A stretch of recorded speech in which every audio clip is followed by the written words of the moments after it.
Impossible things don't just happen. We'll get to the truth one way or another. Just relax. Even if everyone else suspects Lenny and Lynette, at least we will be supporting them from the stands. Besides, I doubt Farina understands any more about what happened than we do. Thanks, Navia.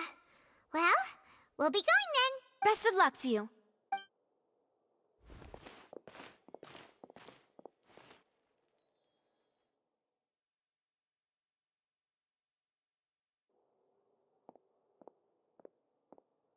Finally, you're back. Well, how did your investigation go? To be honest, you might be disappointed. No. We're already very grateful that you were willing to help.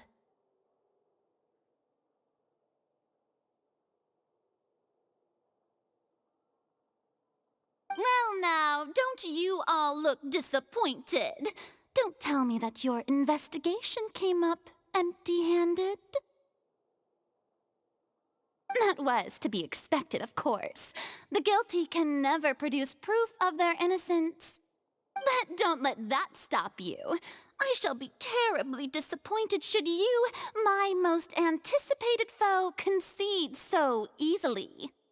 Since both parties are present, I declare that the trial regarding the magic show incident is now in session. Firstly, in order for the audience to understand the causes and results of the incident, could we please have Mr. Linney explain the trick? Yes, of course.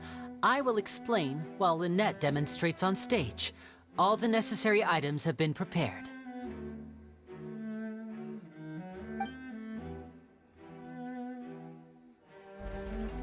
Thank you, Mr. Linney. In that case, I take your statement to be that you ran to and remained hidden within the magic box in the audience stands once the trick began, and thus could not have committed the crime. Is this correct? Yes, that's correct, Your Honor. In that case, I call upon the prosecution. Lady Farina, do you wish to refute his statement in any way? Why, of course I do. Allow me to take the first shot and break this case wide open. Mr. Linney is clearly lying. There is no way you could have been in the box the whole time if you were to abduct Halsey and murder Cowell. In fact, I'd say you were hardly in that tunnel at all. That is simply your hypothesis based on the presumption that I'm guilty. Oh, is that so? And if I may ask, what did you hear while you were inside your box? The roaring countdown of the crowd, of course. That's how I kept track of the time and built anticipation for the finale. And you didn't hear anything else at all? Nothing that might leave an impression of any kind? No, nothing. I see. But when the count reached 30 seconds or so, there was a thud. One so loud that I believe practically everyone heard it. Huh? Hey, hang on. Something's not right here. Yeah, I'm sure he could have heard a noise that loud from inside the box. I was right by the box and I definitely heard the thud. Look at those scales. Could those mean... Well then, ladies and gentlemen, allow me to use the words of the magician himself. You never know what can happen in the blink of an eye. Indeed, it seems his alibi can also collapse in the blink of an eye. Of course, I have armed myself to do far more than smash your alibi. Confidence cannot go unfounded, and my foundations are rock solid. Tell me, aren't you and Lynette actually from the House of the Hearth? The House of the Hearth? No wonder they did something like this. So the serial disappearances were the Fatui's doing. Now it all makes sense. I've got a feeling that what happened on stage probably wasn't just an accident. That's irrelevant. Our identities have nothing to do with what happened. Indeed. Then perhaps you could tell us everything that happened during that 1 minute. Your first priority is to prove yourself innocent after all. I'm sure there is little that needs to be kept secret now. Unless your script already has holes in it. The Outlander is speechless. My, oh my, don't they look flabbergasted? Now comes the infighting and discord, I suppose. This was almost too easy.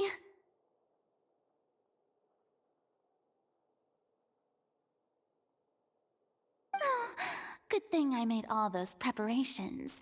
Seems the all-nighter I pulled last night is really paying off.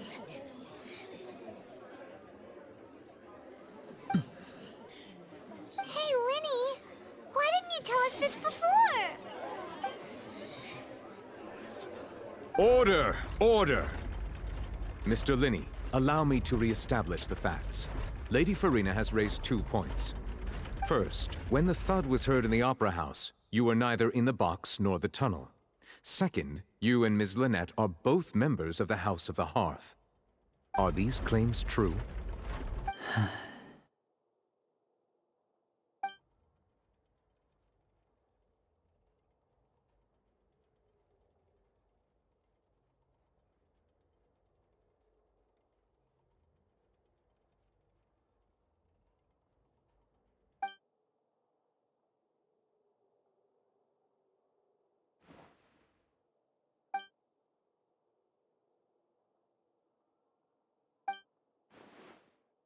Please answer my question, Mr. Linney.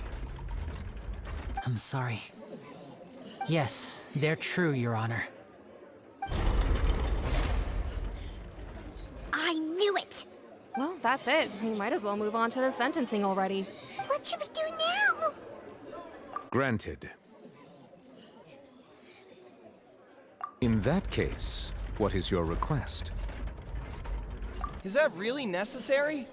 They're already as good as guilty. The defendant deceived their own attorneys.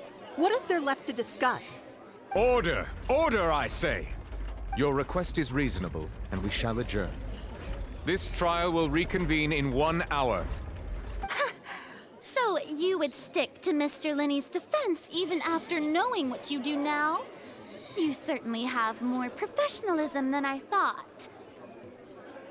In that case, my dear audience, let's allow the joy of victory to steep for a little while longer.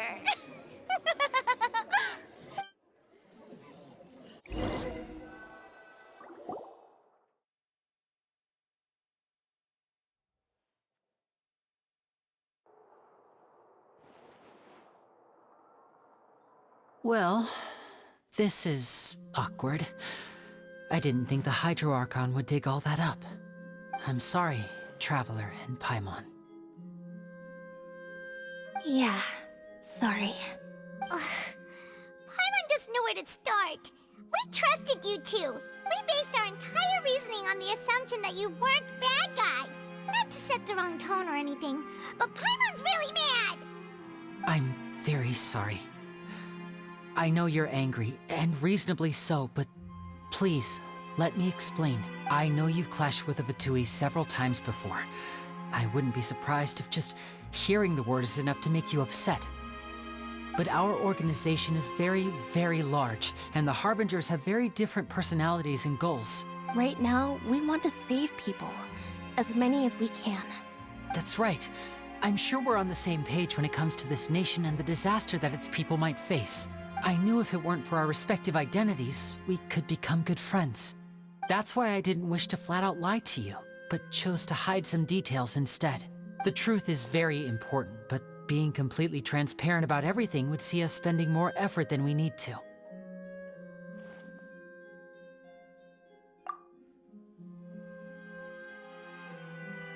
Right. So, you be the judge. Heck, if I were you, I fear that I'd even struggle to trust me at this point. You met a Fatus who works as a magician, a trickster by trade. All by coincidence, too. But still, I'm asking you to trust me. I am no criminal. At least, not in this case. Sorry. Please forgive us. Well, you both say that, but...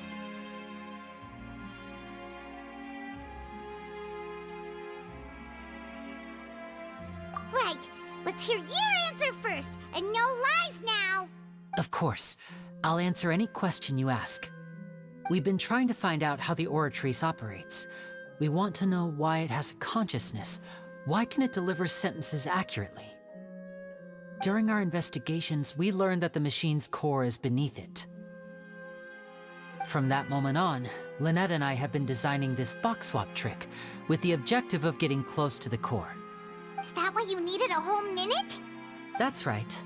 In truth, the audience would take about 75 seconds to count down from 60, while I would only need 15 to get to the opposite box. So, after jumping into the tunnel, I accessed the Opera House basement via the vent, and went to investigate the room in which the core is stored. That air vent was created during the construction of the tunnel specifically to execute this step. Well, nothing. As soon as I reached that room and was about to investigate, I heard someone's voice. Which should have been impossible, of course. I was quite certain that I was the only one in the room. That voice seemed to recognize me and tried to speak to me. I chose to err on the side of caution and retreated the way I came. On the way back, I saw the broken vase and the clothes on the ground, but the countdown was almost finished, so there wasn't time to give it any thought. After that, the homicide occurred just as you saw. Well, that explains why you didn't hear the thud. Because of that prophecy I told you about, of course. We must know all we can about this nation's secrets in order to deal with that prophesized crisis. That's the only way we can save everyone. So, there you have it. The whole truth. I swear, I didn't hide anything from you this time. It was never my wish to proceed under this cloud of mistrust either. But like I said earlier, you can be the judge. If you want to leave because you don't trust the Fatui, there's nothing I can do to stop you. Well, Traveler, you decide. Paimon will follow your lead however you choose.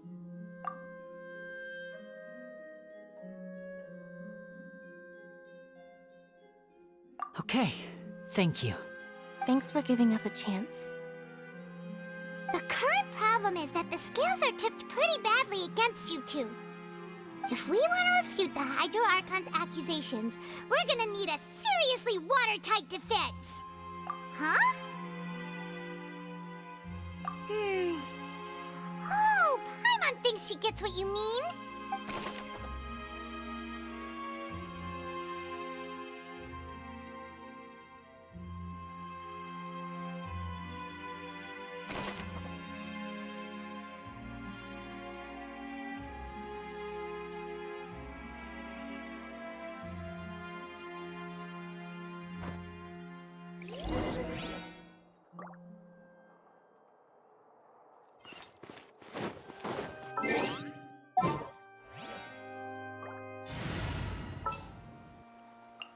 This world is full of unsolved mystery.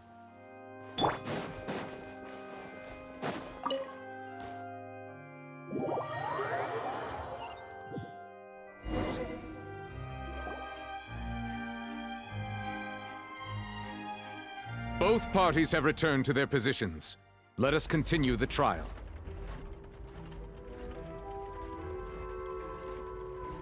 When last we left off, Mr. Linney acknowledged the new evidence presented by Lady Farina as fact.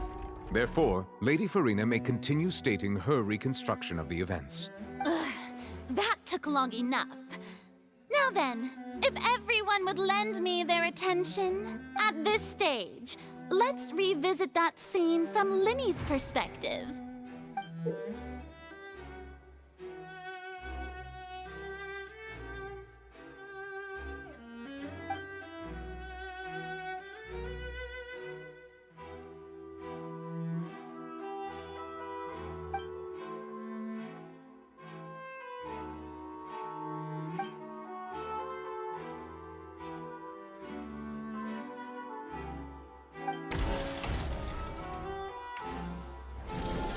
countdown began, he entered the tunnel.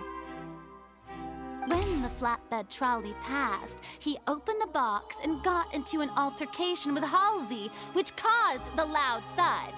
He did not realize that this sound could be heard by everyone in the opera house, which is why he claimed earlier that he could not hear the sound. Finally, he used the vase to knock her out, before making her change clothes to prevent others from recognizing her. At this time, Cowell arrived in the tunnel, having heard that strange noise, and caught Linny red-handed. So Linny proceeded to knock him out too before stuffing him into that box. Afterward, Linny passed the unconscious Halsey to his accomplice through the magic box in the audience stands, before operating the devices such that Cowell's death would be ruled an accident. And there you have it. That's the truth behind what happened. Does the defendant's side have any objections to Lady Farina's description of the events? The key to refuting Lady Farina is the order of events, what Linny experienced, and what he saw.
Seems this won't produce a particularly effective rebuttal.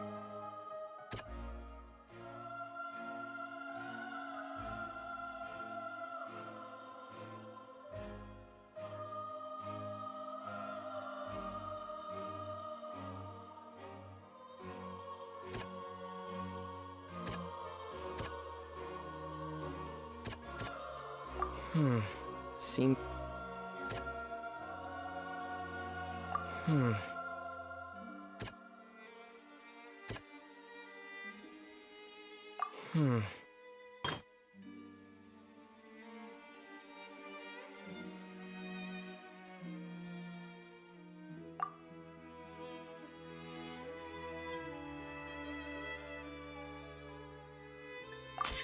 According to Linny, he left via the vent after entering the tunnel.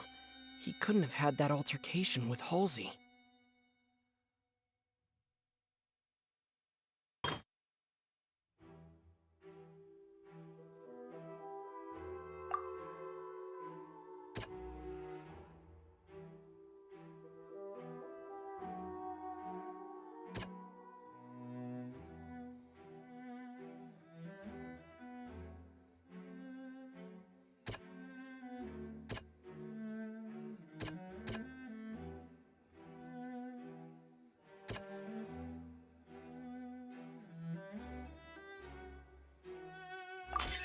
Linny went to the room that contains the Oratrice's core. This is the actual truth.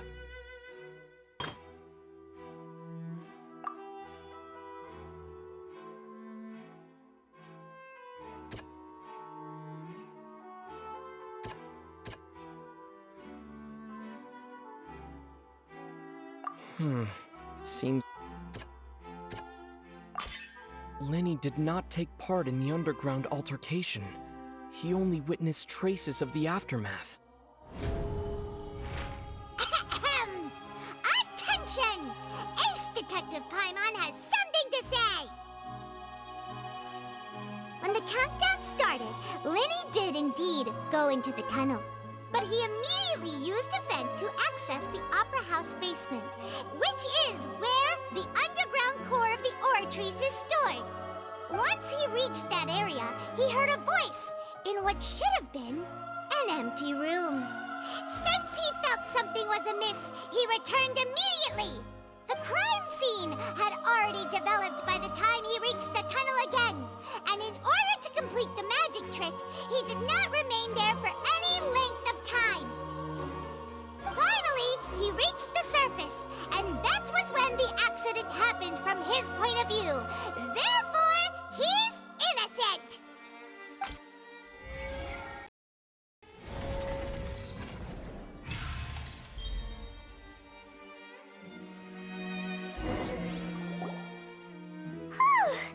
Paimon did it! Paimon actually managed to say all that! Wasn't it awesome? In other words, you believe that he knew nothing of the incident? That's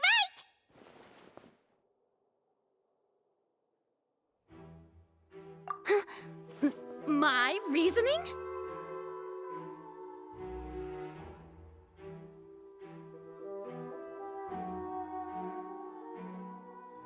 If that's the case, then if Cowell hadn't entered the tunnel, who was the entire setup meant to kill? Assuming that what you say is true, Lenny only needed to kidnap the young girl to cause a new disappearance case. What would the point of killing someone on stage be? Oh, they have a point. That's right, you tell him! And that's why they're partners of mine. They've managed to turn things around. Oh, well, your denial is very strident, I'll give you that.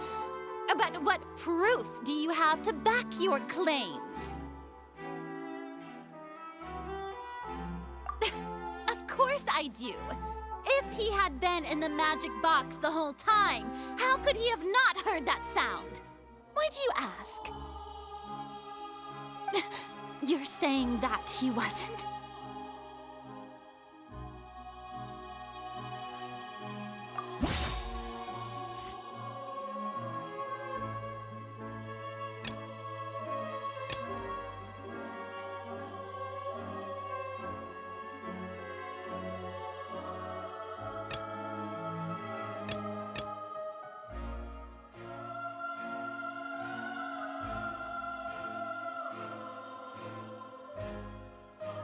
Are you sure we don't need to give this more thought?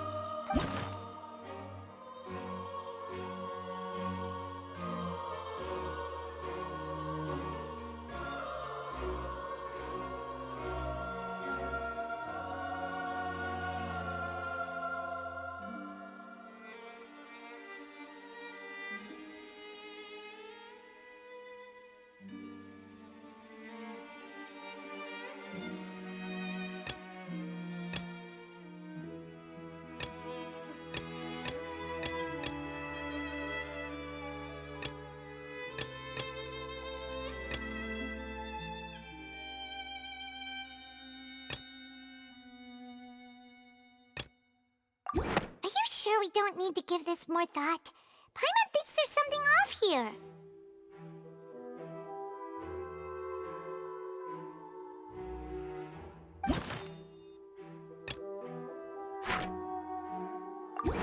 That's right!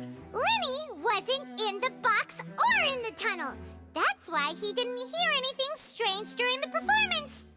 This means that when the crime happened, Lenny had already entered the basement via the vent. The same clue you used to disprove his alibi has now become the best proof! How do you like that? Well played. To think you'd use such logic.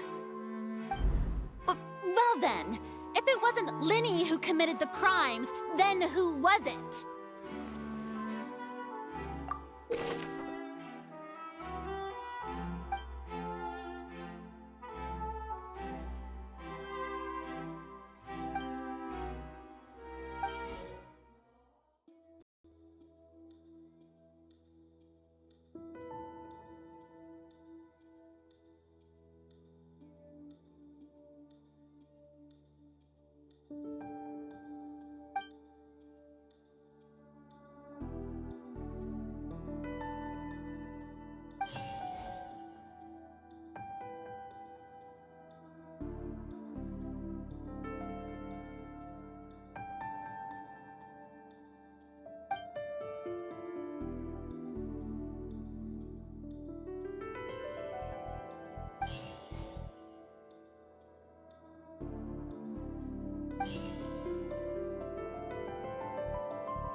Could there have been a third person involved? Is that really a possibility?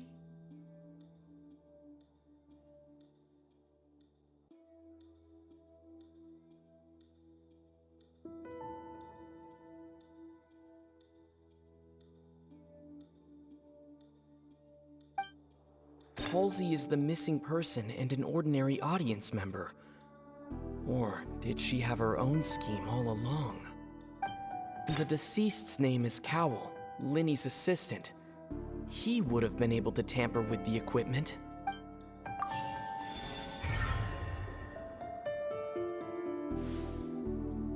Huh? That can't be right. Are you serious? The killer was, in fact, Cowell, the deceased! Oh, is that so?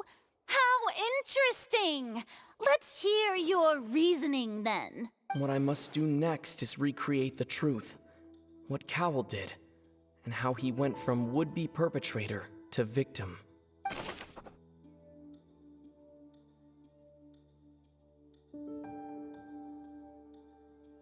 No one entered or left the Opera House through its entrances. So where would the criminal have wanted to take Halsey?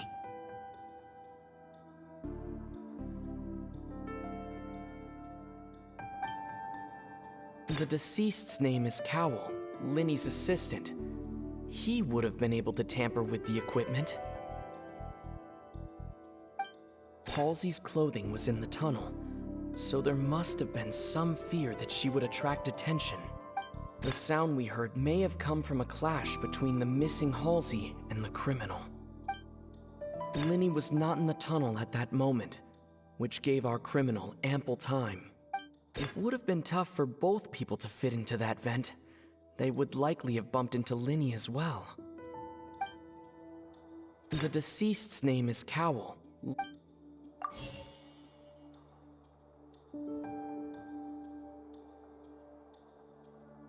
Halsey's clothing was in the tunnel, so there must have been some fear that she would attract attention.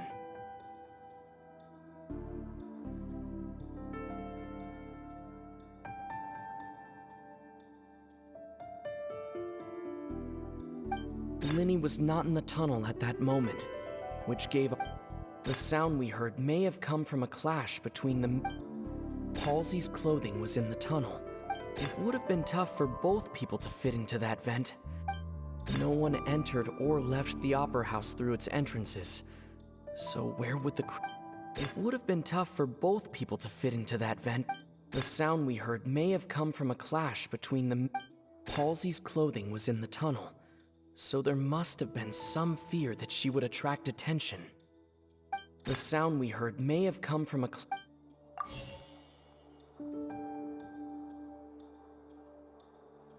It would have been tough for both people to fit into that vent.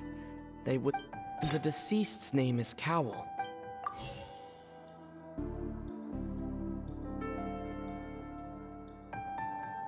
It would have been tough for both people to fit into that vent. They would likely have bumped into Linny as well.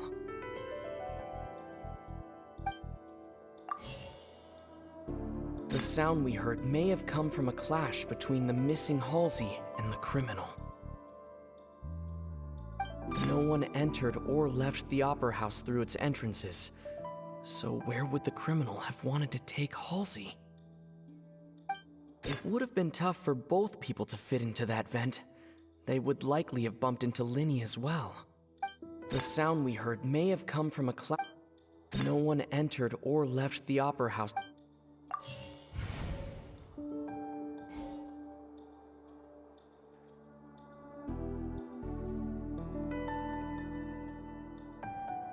No one entered or left the opera house through its entrances. So where would the criminal have wanted to take Halsey? Linny was not in the tunnel at that moment, which gave our criminal ample time.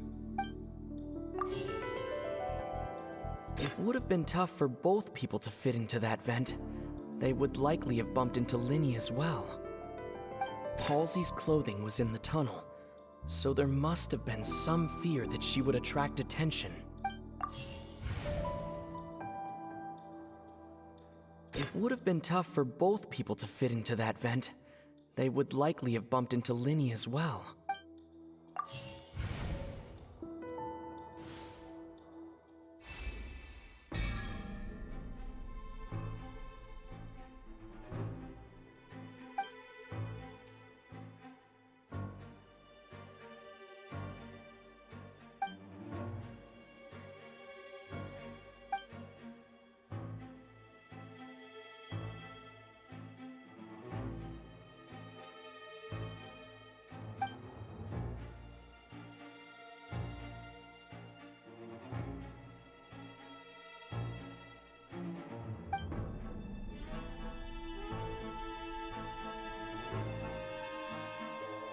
What's wrong, Traveler?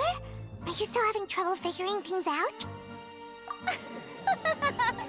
I see how it is. So this was all just a bluff.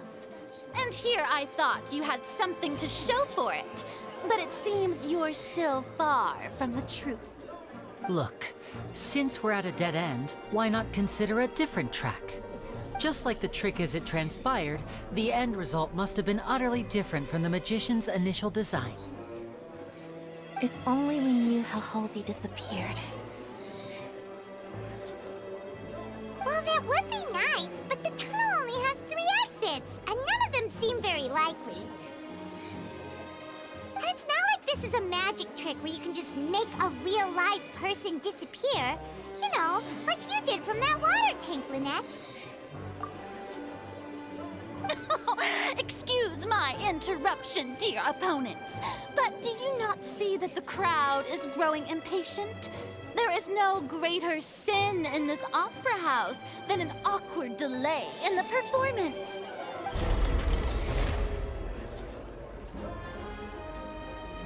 If the defense is unable to make further effective arguments, we will move on to the next stage of the trial. Linny was not in the tunnel at that moment, which gave our criminal ample time. The sound we heard may have come from a clash between the missing Halsey and the criminal. The deceased's name is Cowell, Linny's assistant. He would have been able to tamper with the equipment. The vase was not broken by chance. It was used to cover important evidence. Water!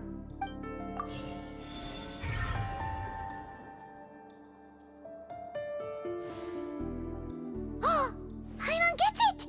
It all comes together if Halsey disappeared instead of being kidnapped. Lynette escaped from the water tank, vanishing gradually and leaving only clothes behind. If there's a similar method where a person could be transformed into water... Oh, just a moment, please. I do hope you know how preposterous you sound at the moment. How could a person ever be transformed into water? This is reality we're talking about here, not some magic trick.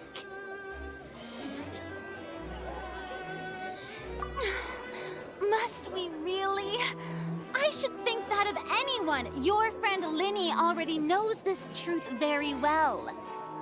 Magic tricks are ultimately just illusions and misdirection. But Halsey's disappearance is very real. We're talking about two completely different things! Even so, I trust the Traveler's judgment. The truth must be out there somewhere. Perhaps some new line of reasoning may open if we try to gather all the focal points that don't make sense. Since Cal was the deceased, we haven't placed much attention on him. But given that we aren't making much progress with the case, it wouldn't hurt to have a look at his belongings, would it? People really do come up with all sorts of harebrained schemes when at the end of their rope. The way I see it, your suggestion that we broaden the scope of our investigation is nothing but a tactic for stalling the trial. Nevertheless, I believe that this is a reasonable request on the part of an attorney. Since the trial does indeed appear to be at an impasse, I believe that additional evidence may help us make more progress. Guards, please step into the lounge and examine the personal effects of the deceased, Cowell.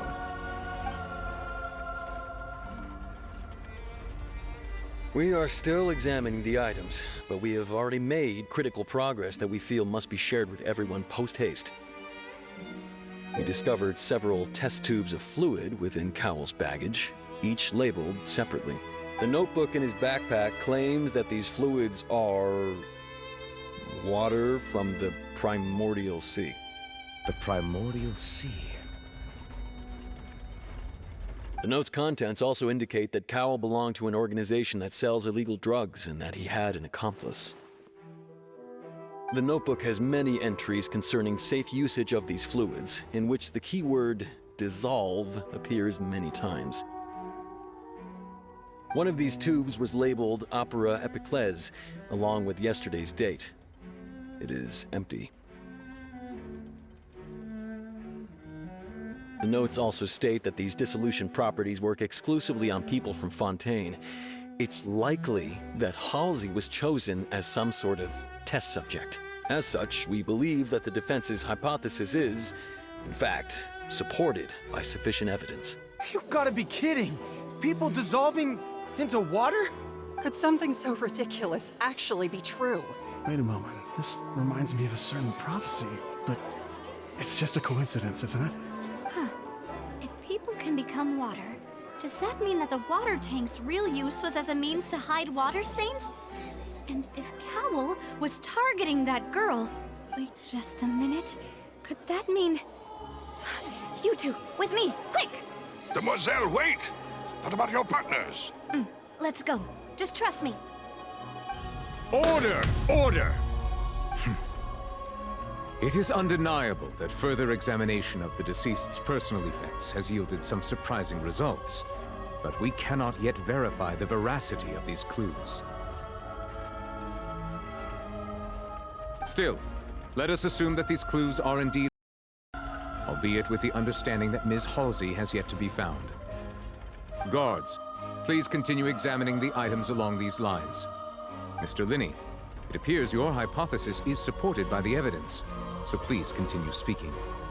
Of course. Thank you, Your Honor. If we uphold this hypothesis, I believe that many of this case's seemingly unrelated clues can be connected together. Right! Like the metal hook! That one didn't make sense at all. Let's think about this.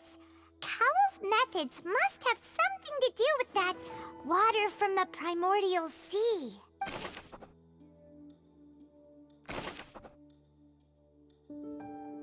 The deceased's name is Cowell, Linney's assistant. He would have been able to tamper with the equipment.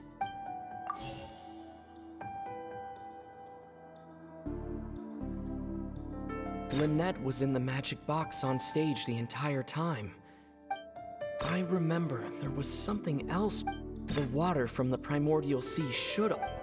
Now it seems like the hook rope was not meant for another magic trick. The rope that held the water tank up was lit by the fireworks and snapped. As such, the focus here is on the water and not the tank.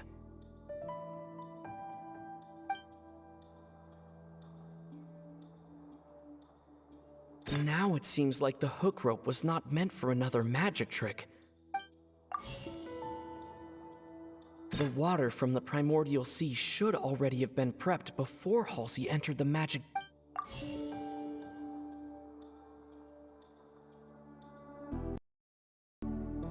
Lynette was in the magic box on stage the entire time. Did she have something to do? I remember there was something else. The rope that held the water tank up was lit by the fireworks and snapped. As such, the focus here is on the water and not the tank.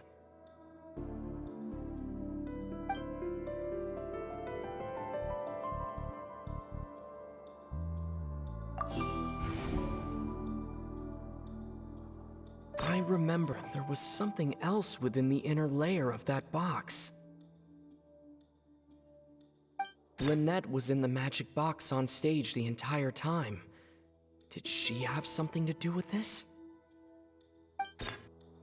I remember there was something...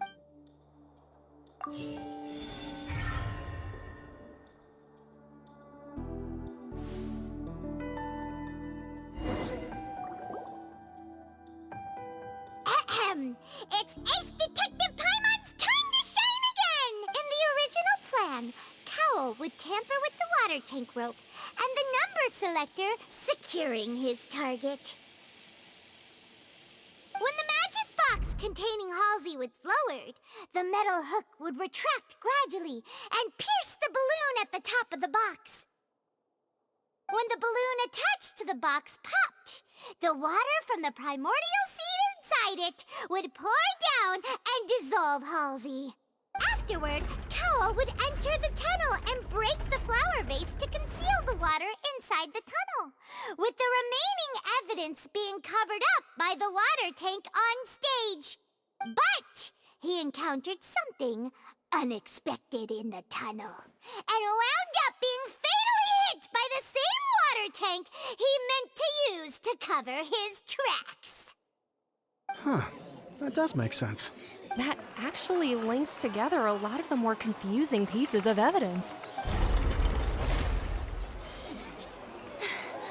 Oh dear, what do I do? Even I think they sound convincing now. Have I falsely accused an innocent person? What a humiliation. Now, it seems like the only point of contention remaining is the exact circumstances that led to Cal's death. His notes mentioned he had an accomplice who could be related to the situation. On that note, the guards have just contacted me indicating that they uncovered new evidence. I shall now invite him on stage to share it with us. Thank you, Your Honor. We were just inspecting the luggage of the other people involved in this case. And we found an identical sample of the water from the primordial sea among Linny's personal effects.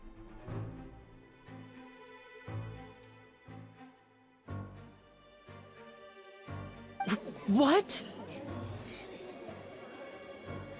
That can't be. Oh, I see. Well, how wonderful to have your own counterattack only to come back and wound you.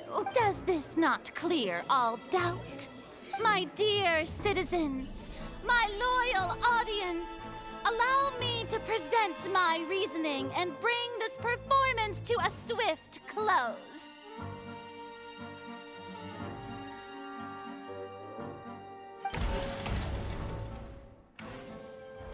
Linny did not need to take part in the dissolution of the young woman at all.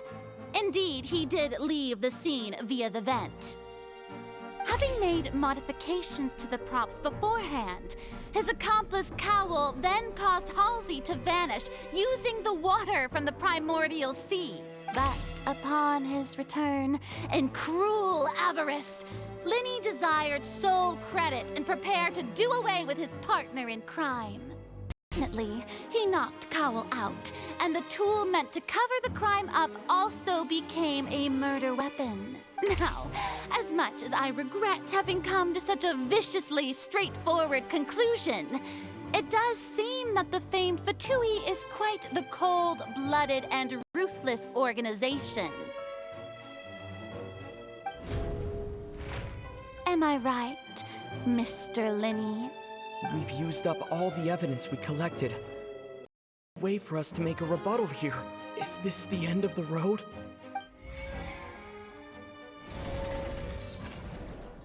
Oh no!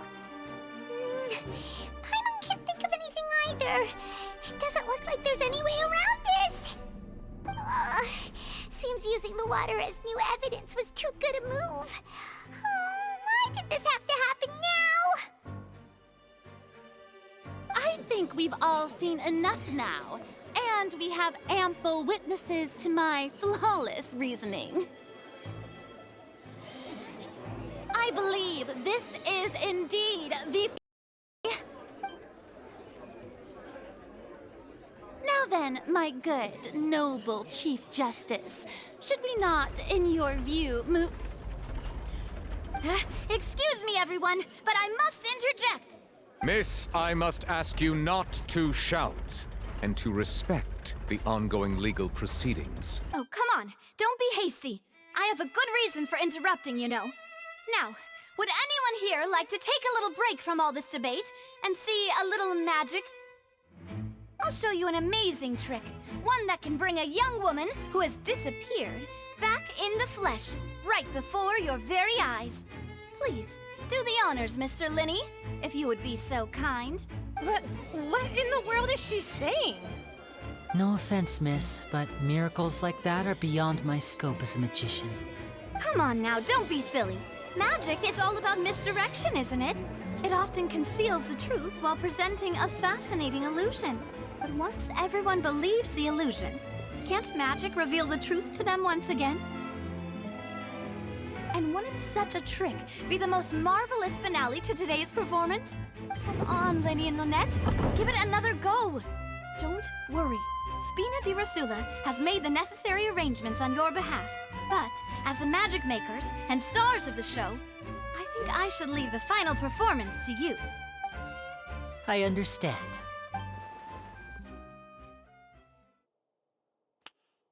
And voila!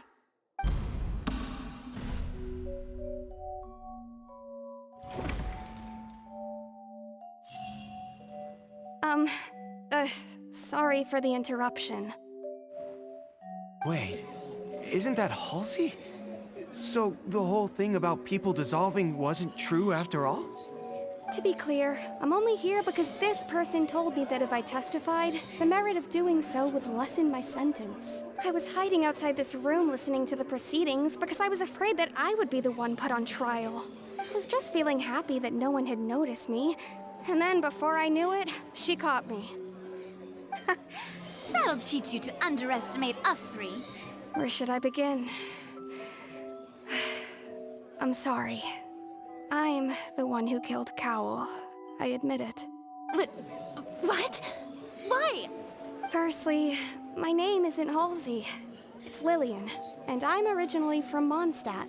I heard that Linny's show was gonna be a real thriller, but I missed the chance to buy a ticket, so I stole one. That's how I make a living. I steal stuff here and there. And I'd never been caught before. But I was noticed at the harbor a few days ago, and I barely got away. Lenny was the one who caught me in the act. Hey, no wonder you look familiar. So you were the thief! Liddy even mentioned that you were pretty skilled. Well, and I thought that would have been the end of it, but then the number selector chose me.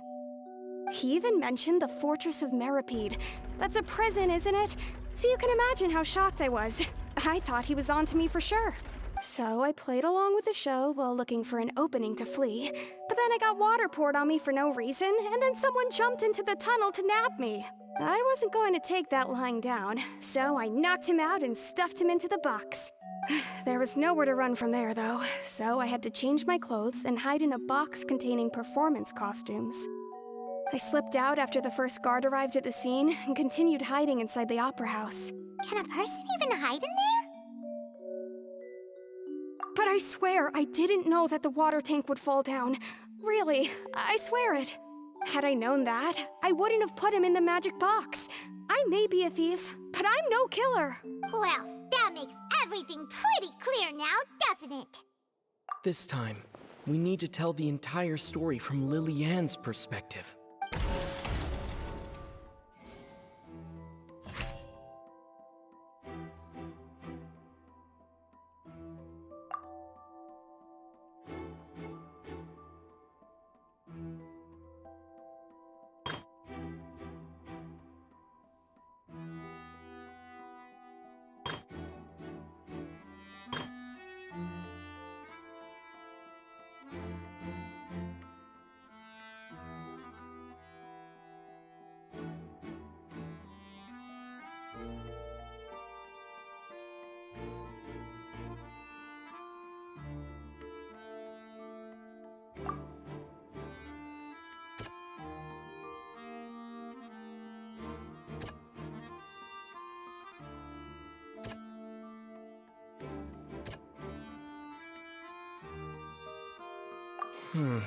Seems this...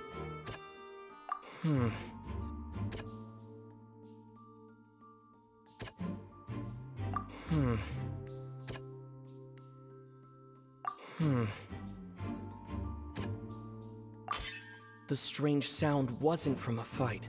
It was Lily-Ann's attempt to break out when she was frightened.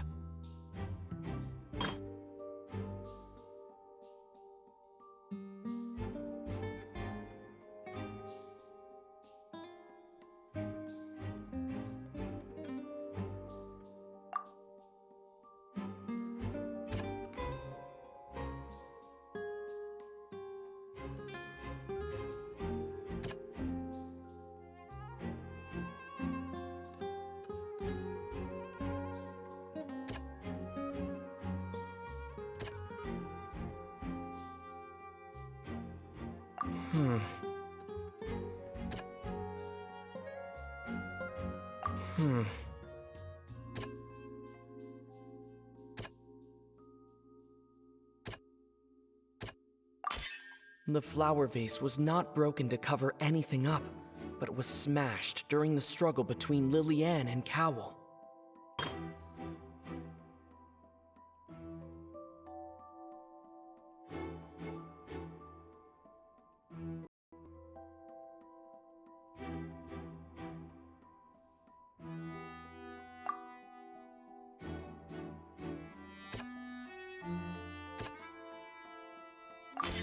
Lily-Ann was afraid that she would be recognized if she left, so she changed clothes and hid, biding her time.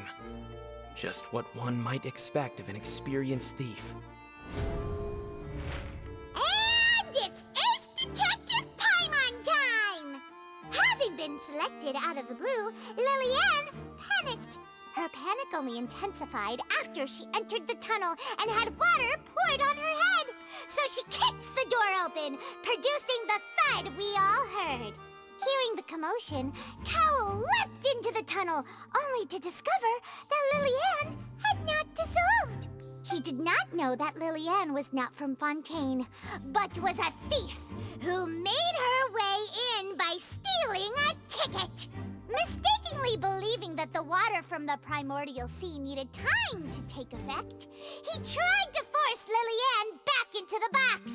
The two broke the flower vase during the struggle, but Lily-Ann came out on top, knocking Cowell out and putting him in the box. With no way of escaping, she changed her clothes and hid in the costume trunk until the performance ended.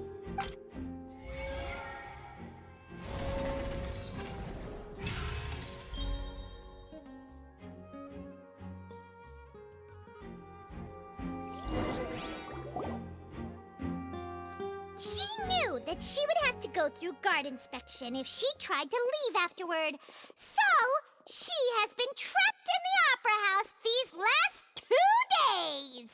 She had already become desperately hungry by the time we were chatting over macarons. So, she swiped 2 of them right under our noses. At this point, all the events that happened in the tunnel have now come to light. Ah, so that's the whole story. Bravo! Bravo! Now then, Lady Farina, do you wish to speak against the defense's statements? Please answer the question, Lady Farina. Also, if I may add, the trial has not yet ended. As such, I request that the prosecution not leave the room before the proceedings have concluded. What, are you reading my mind now? No, I have no further arguments. I admit defeat. But really, could you at least have left me with some dignity? Wow, look at that! She's like a deflated balloon now. If there are no objections, then as the Chief Justice of Fontaine, I shall once again repeat the full sequence of events. The actual perpetrator of the serial disappearances, Cowell, selected his next victim from the audience reservation list. With some modifications to the selector, he could ensure that the pre-selected young woman would be chosen. To cover up any evidence while committing the deed, Cowell thought of allowing the water tank to fall, which would conceal the water left behind after the young woman was dissolved. He also tampered with the rope suspending the water tank, using the fireworks at the end of the performance to cause the tank to drop and hide the watermarks.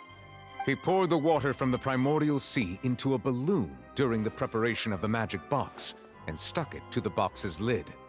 Finally, he passed the prepared hook on a rope through the gap in the magic box's door when bringing the young woman to said box. When the magic trick officially began, the box containing the woman was lowered into the tunnel, tightening the hook rope and bursting the balloon containing the water. If all had gone to plan, the young woman would be dissolved at this time. However, Lillian was not from Fontaine, and thus fled the box with a loud noise. Realizing that there was trouble, Cowell entered the tunnel and met Lillian. Thinking that the waters had not yet taken effect, he decided to proceed. However, his opponent was more capable than he thought, and he was overcome, knocked unconscious, and placed into the magic box, and thus became his own final victim. Lillian, according to her own statements, then changed clothes and hid until the performance ended, before hiding in other parts of the opera house. As for Linny, he was in the underground structures within the opera house, and was thus ignorant of these happenings. From this reconstruction of events, we can conclude that Linny, the accused, is in fact innocent. While there is much in Linny and Lillian's conduct that should be investigated separately, this case, at least, can be handed over to the Oratrice to make the final decision.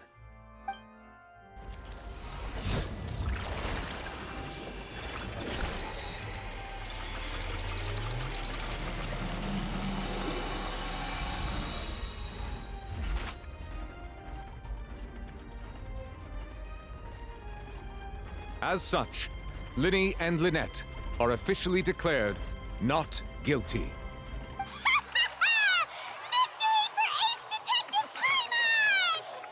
Great work, partners. Thank you all. Thank you so much. Next, I think we deserve an explanation, Guard Vaughn. How did you find the water from the primordial sea in Linny's baggage? Right! Your discovery caused me to make a serious mistake, you know. Or was that not a discovery, but false evidence that you dared to bring before this court? I suspect that the accomplice mentioned in Cowell's notes was not Linny, but you, yes? I'm sure you know what you must do to lessen your sentence. Speak quickly! Unless you want to earn yourself a one-way ticket to Coupon Town. I was just following orders. We were supposed to place blame for the serial disappearances onto Linny, and thus cause suspicion to fall on the Fatui. The higher-ups said this was the best opportunity to do so. And now that your plan has fallen through, and the secrets of the water have been revealed, you have become a liability to said higher-ups, yes? Therefore, you would be wise to tell everything you know, and seek the protection of the guards. Yes, I'll tell you everything I know. Our boss discovered that the water can cause people to dissolve. It can also be made into a potion, which when extremely diluted, can cause people to experience unforgettable exhilaration. We've been in this business for a while now, and have made decent mora off it. The disappearances were also the boss's idea. I mean, this is the boss we're talking about. The...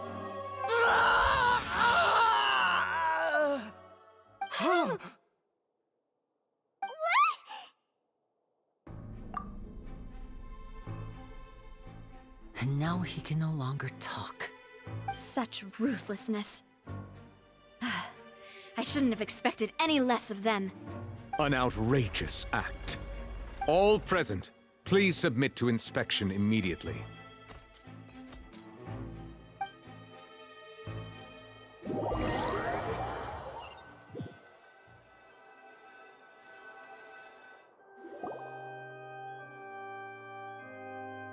So, we're just going back now?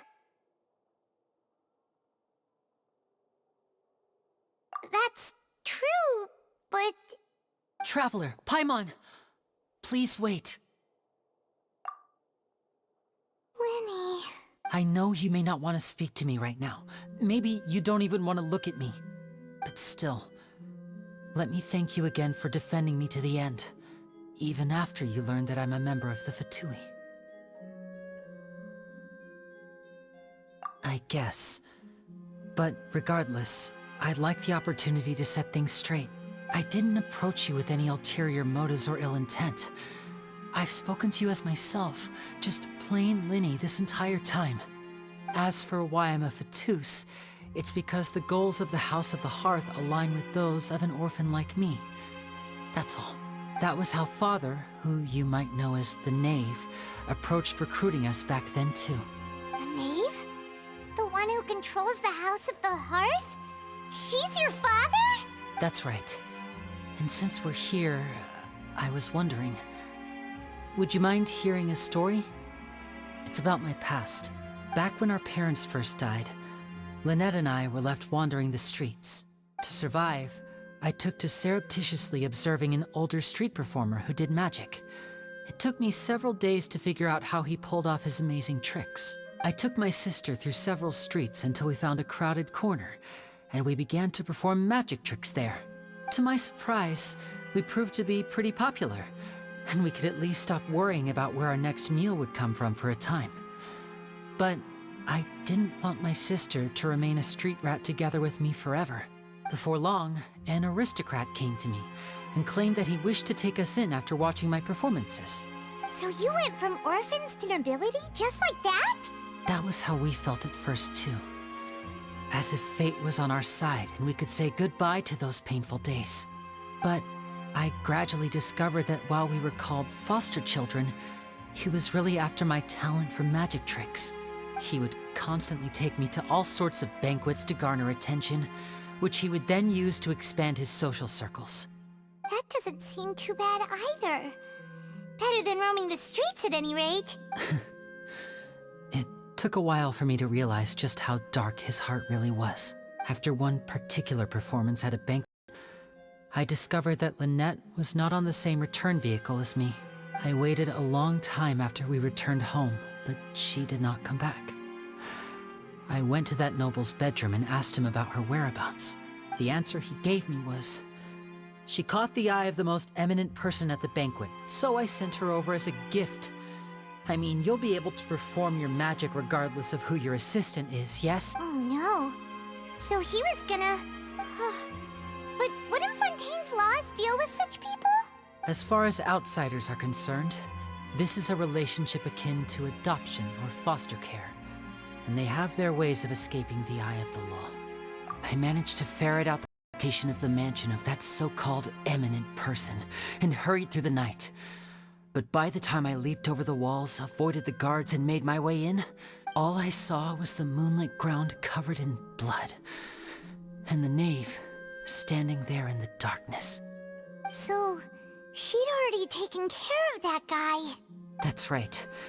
She had rescued my sister before she could come to any harm, and had even discovered several girls hidden in a basement, all of them orphans. Father, I mean, the knave, might have seen something in me, and so she made me an offer. The House of the Hearth welcomes you, for your interests align with ours. Here, none will ever betray you. Indeed, betrayal shall never be permitted here. I was hesitant to trust her. I mean, I had just been betrayed by nobles, but she was also quick to destroy the noble who had taken us in at first, giving us back our freedom. Oh, so that's how the two of you joined the House of the Hearth. She has her own plans. She has gained permission from the Tsaritsa to first use the Gnosis' power once she obtains it. She plans to use it to find a way to break the prophecy and save Fontaine. So, she believes in that prophecy too? That's right. The whole House of the Hearth is currently working to combat that crisis. Today's case has also proven that people from Fontaine can indeed dissolve into some sort of water, thus further supporting the prophecy. All of us house members here, Lady Arlecchino herself included, are from Fontaine. We won't give up on defending our homeland. To us orphans, the only connection we have left to this world, apart from our family, is our homeland. So, From small deeds like distributing magic pockets to huge schemes like Thesis, everything is aimed at dealing with that prophecy. It's all right. I understand. The only thing I can do is relate all this to you. I just hope you can understand that even as a member of the House, I have never stopped making my own decisions, and that I believe what I'm doing is right. If you should need anything at all in the future, feel free to find me. I will do my best to help you, as plain Linny. Bye, Linny!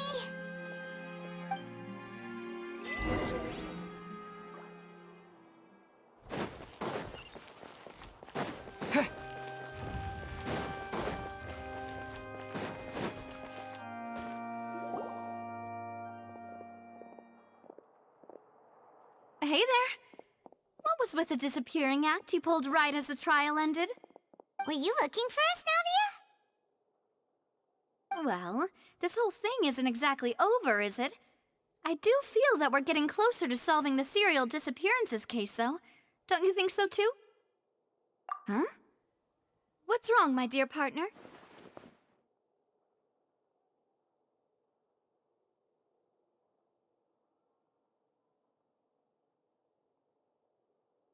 Besides, are you sure we're the ones who can crack a case that's been cold for decades now? And given that there's new evidence from the trial, there should be a trail of breadcrumbs for the Hydro Archon's people to follow now, right? Ah. I see. Well, I won't lie.